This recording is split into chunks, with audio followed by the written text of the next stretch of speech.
man was your father? He was the greatest man on the face of the planet. Do you think he's proud of you? I'm certain he's proud of me. And it's amazing how much strength I can get from that. It's amazing how much strength you can get from knowing that your ancestors are looking down on you and you're doing your absolute best. And this is one of the greatest things about achievement, because achievement honors your ancestors.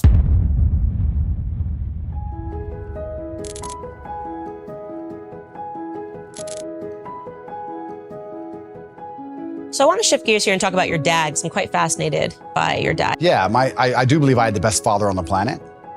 A lot of the things I regurgitate are regurgitated from him. A lot of the things I say, he literally said to me line for line. I believe that he was very morbid in his approach to life, and he wanted me to understand that he will not be here forever.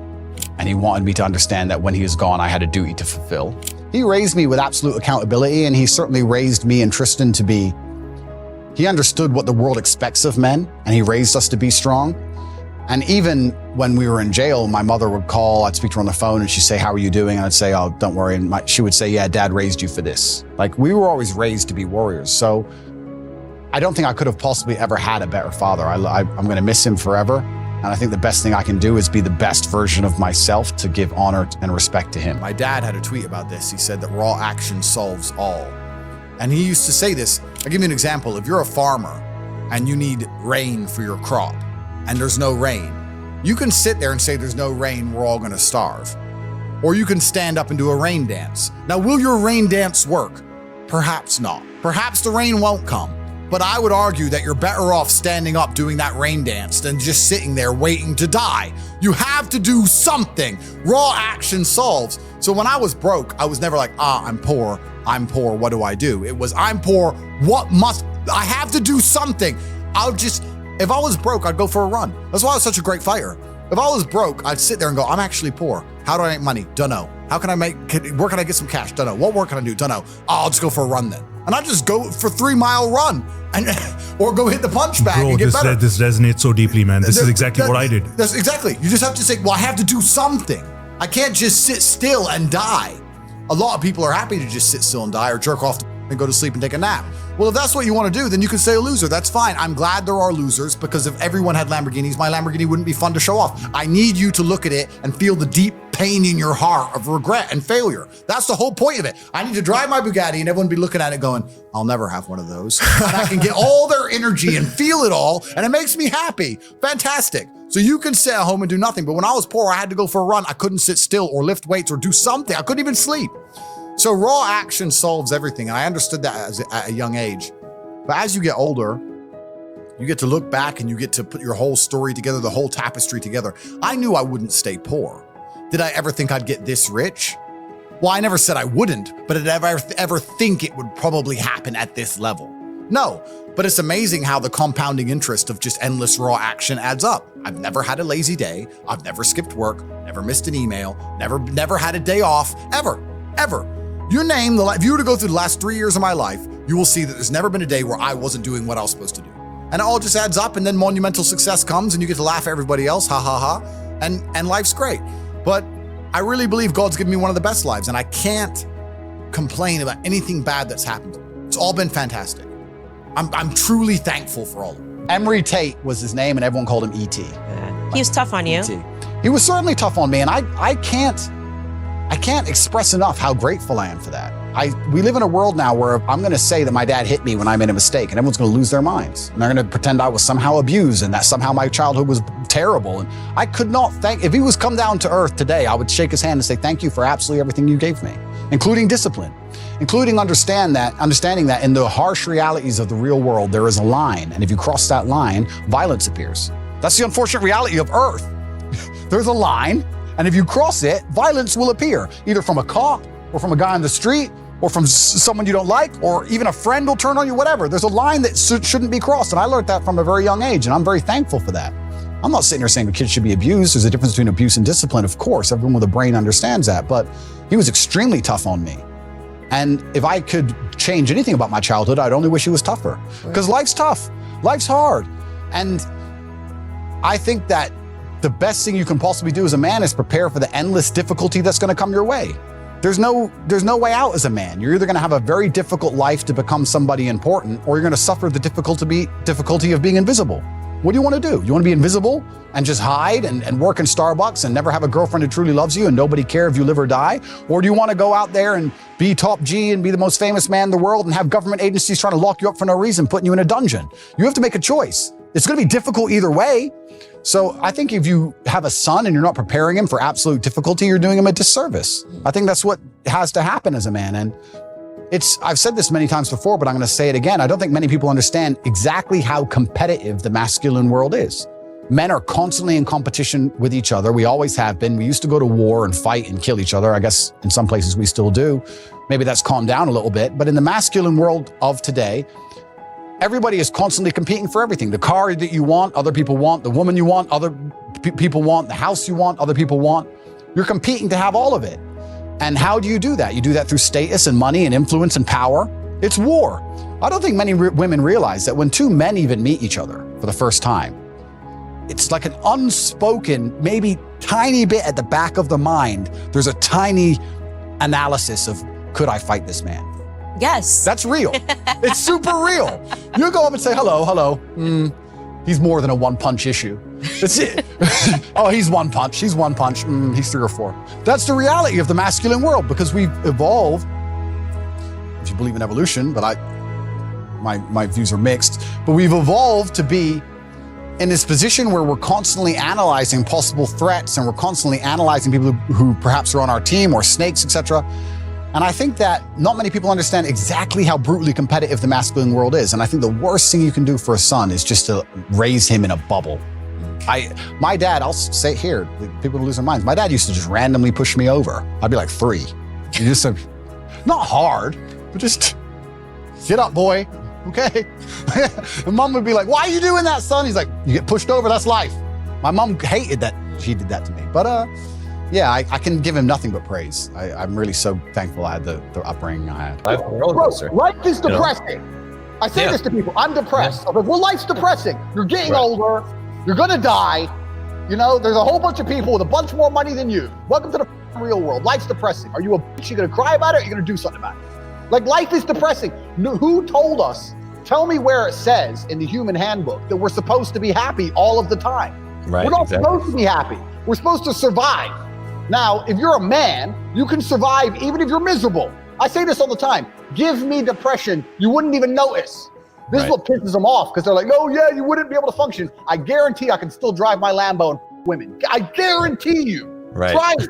Because I refuse to be such a baby that I'm gonna sit there and go, well, I feel a certain way, so I have to act a certain way. No, one of the number 1 tenets of masculinity, in fact, it's probably the primary tenet of masculinity, is acting different to how you feel. This 100%. Is the primary tenet of masculinity. Do you think the men on the Titanic felt like dying? No, but they acted a certain way because they were men. The women and the children are afraid and they're gonna run. I'm afraid and I'm gonna stay here because I'm a man. As a man, you have to control your emotions. So I don't give a shit if you're depressed. There's no excuse to not be an adult and make sensible decisions based on discipline alone. I'm too depressed to train. No, you lack discipline. Because I've felt miserable, every single person has. I didn't miss a gym session, ever. So I don't believe in that crap. I don't believe in it. What would you say the single thing was for you to go and grab life by the bollocks and go for it? Because something had to spark that.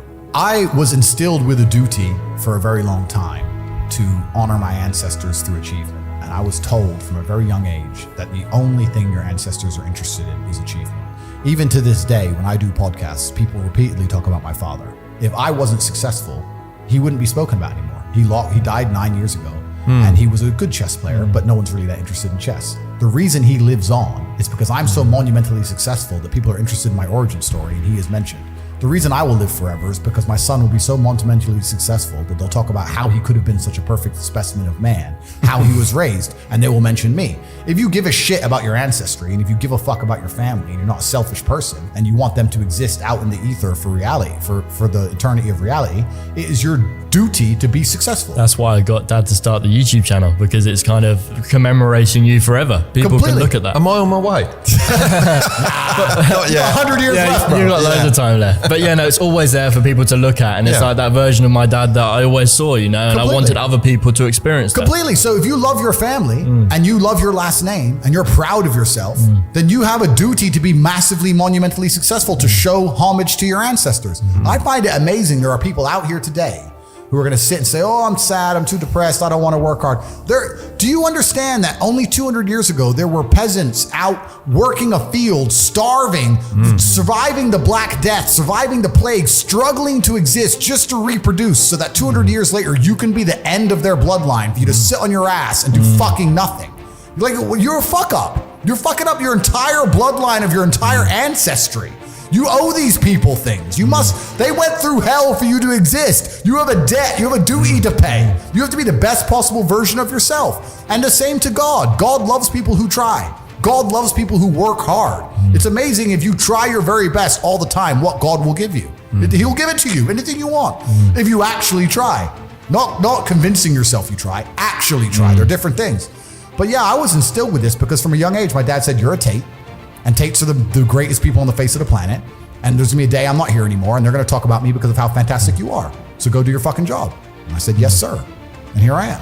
And it's a similar thing to what you said, like every Tilbury has to do better than the last. He does, and you will. And that's how it should be. That's absolutely, because that's family legacy. And like you said about each Tilbury being better than the last, that's exactly the way to look at it. That's how life should be. You should have a duty to your ancestry. And my father taught that to me, and his taught it to him. And it's disappearing from society. It used to be like, I am Andrew, son of Emery. It was all about who you're a son of. Yes, right? exactly. And it's all vanishing now. Yeah. But you have a legacy you can build. And I love the fact that when I was growing up, when my dad walked into a chess tournament, people were scared because his name was said, and they were fearful of his last name. And now people are fearful of the last name again because of me, and they will be again because of my son. And this is the beauty of life as a man. I said this to somebody the other day. They were talking about how they feel, and I said, who cares how you feel? And he goes, well, what do you mean? Well, I don't care. You're telling me I know you, and I don't care. So all the people who don't know you don't care. The woman you want doesn't care. You can't go up to a chick at a bar and say, you know what? Usually I'm really charming. Today I'm a bit sad. Can you give me a pass? Can you let me off? She'll be like, go away, weirdo. The chick you want doesn't care. The job you're supposed to perform at doesn't care. If the man who wants to mug you decides to pull a machete, he doesn't care. You can't say, bro, I'm not in the mood for a fight today. Tomorrow, please. Nobody cares. So why do you care? All the people out here in the world don't care, but you're gonna sit there and you're gonna carry me the only person in the world who cares? You're gonna walk around telling everybody, trying to find somebody who gives a shit? Good luck. Because what's gonna happen is you're gonna walk around feeling sorry for yourself, trying to find somebody who cares. You might find somebody who pretends to care long enough for you to get a little bit of dopamine, but all in all, you're wasting time in a hyper-competitive world where people like me, who perform regardless of how they feel, are just gonna perpetually bury you. And then you're gonna sit there and wake up and go, why am I a loser? Well, because when Andrew was sad, he continued to perform. When Andrew was in jail, his business didn't fall apart. He was doing push-ups every day. His body didn't fall apart. Nothing about his life degraded when he was in a jail cell surrounded by cockroaches. You're in a plushy bed at home, crying about what? And you expect the male world's hyper-competitive. So you're not allowed almost as a man to put that much importance on how you feel. You don't have time to care about it because you have too much to do. This is what I find so remarkable. If I feel sad, I don't think, how do I stop myself? I need to not feel sad. I just go to work. I got stuff to do. I'm a man. I have things to do every single day. What do you say to young men who come to you for advice, who feel lost, who don't really know where they fit into society? I say that life as a man is exceptionally difficult. I say the most beautiful and the most terrifying thing about being a man is you're born without value. Society doesn't care about you. You're only going to be cared about based on how useful you are. You have the chance to build yourself up and become a superhero if you're prepared to do the hard work and be indefatigable enough to never quit. But if you're going to stand around and wait for a handout, nobody's going to ever respect you. And I think that a lot of people have forgotten about how difficult and how competitive it is as a man. We're always in constant competition with each other. And it's your duty as a man to stand up and say, I want to be as important and strong and good-hearted and God-fearing as possible. And I need to work hard to achieve those things. Dame Sheila Hancock says we've become too over-emotional as a society, crying too much about everything. Has she got a point? She's completely right. And the dangerous thing about overly emotional men is that they're dangerous. They're genuinely dangerous. This is what's crazy. All these people who talk about toxic masculinity and how bad it is for men to be traditionally masculine. A traditionally masculine man does things he doesn't feel like doing because it is his duty to do them. He charges into the building because it is his duty. Not because he feels like it, because it is his duty. We're now teaching the new generation of men that they don't have duty and they can just act on their feelings and act how they feel, and they don't have to act as a man should. Do you know what happens when you get men who just act how they feel? You get school shooters, you get violence, you get rapists. Men who do not control their emotions are dangerous. If you find a man who is stoic, he's not gonna hurt people. He's gonna sit and think about his actions very carefully, and he's gonna be a good man who protects and provides for his family. You find a man who just acts out on impulse and does whatever he feels like, you're gonna find a dangerous man. Sitting here telling men to cry more and act with their feelings and it's okay to feel this way, that way, etc., and have no self-control. That is why we have the problems we have in the world. Absolutely and utterly wrong. So when they talk about toxic masculinity, they have it completely inversed on its head, completely and utterly wrong. We need to be teaching stoicism. We need to be teaching young men to understand that the world is very, very difficult. It's hard to be a man. You're going to feel bad sometimes. You need to suck it up and perform anyway. Not to sit there and cry your eyes out or blame other people. If you don't give a man struggle, look what he becomes. Tell me the kind of man, if I were to say to you, imagine a man who's never struggled in his life. Physically, mentally, everything's gone perfect for him. He's born in the royal family, everything's been perfect for him his whole life. Is that the kind of man anybody respects? Is that the kind of man anyone wants to be? And struggle is subjective, right? So Prince Harry dealing with his current problems of his wife nagging, to him that's full mental breakdown, right? My problems are obviously much larger, but struggle is subjective. To us, they're almost on the same level, but if you were to compare them side by side, they're absolutely nothing. So as a man, you have to build resilience, and you build resilience through going through something and building a tolerance to it. And this guy's had such a privileged life that he's ended up a miserable, depressed, unhappy person. So this is what's actually very interesting. When men come to me or young boys come to me and talk about something bad that happened to them, I said, good. Absolutely and utterly good. You should be glad that thing happened to you, because that's the reason you're gonna be the man who can resist the perils of life in the future. If bad things don't happen to you, you're gonna end up like Prince Harry. You don't want to end up like that dude, do you? No one does. Yeah, exactly. So your life's gonna be so easy, you're gonna get to the end result and your wife's just gonna wreck you. So you need to have all these bad things happen to you so you build the mental resilience. And that's another thing about masculinity and males as a whole. We're trying to take that all away from them in almost every regard. And it's kind of like, there used to be like rites of passage where a boy would become a man. That's all gone. There used to be this masculine, very healthy peer pressure to be big and strong, and that's all gone. There used to be, I don't want to use the wrong words, I don't want to get attacked for it, but men used to not pick on each other, not bully each other, but hey, you can't do push-ups, you're weak. We push each other in that way, shame each other to excellence almost. We still do it to this day in this house. Tristan's bigger than me, he's 10 kilo bigger than me, 6'4", I'm 6'3", I'm smaller. He'll bench 160, 170 kilo. I can only bench like 150 kilo. He'll call me a for 3 hours. Like, that's just how we are. So I have to get up and try again. That's how men are. Women are too, and that's what I'm really against. Sorry to cut you off, but I'm super against this parenting structure where you don't want anybody's feelings to get hurt.